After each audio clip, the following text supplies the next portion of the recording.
Men sahir bo'lg'im 2 yil bo'ldi. Hozir Xudoga shukr yaxshiman. Shuni qanday yaxshi bo'lgan sizlarga aytib beray. Birinchi sahir bo'lib, og'riganimda doktorga yotganman. Doktorda yotganimda o'lchaganda 15 chiqqan. Doktor aytgan, siz yaxshi bo'lmaysiz. Bu sahirda davosi yo'q degan. Endi shu kasal men o'tib ketadi ekanman. Endi shu menen bo'ldi ekan. Men hayotdan tushkunlikka tushib qolgansiz. Tushkunlikka tushib, o'zim siqilib, endi nima bo'ladi? Endi shu menen hayotim tugaydi ekanda meni degan. Asabiy bo'lib qolgan, bo'g'inlarim og'riydi, putlarim og'riydi, bolamni uqaladim, kechasi eshikka ko'p chiqib, bezovta bo'lib, yuragim patirab, bir yerga borsam o'tirarmaydi edim.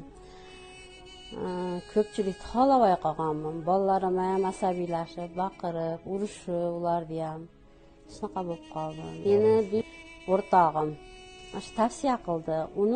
U ham birovlardan eshitib, meni gruppaga qo'shdi. Gruppaga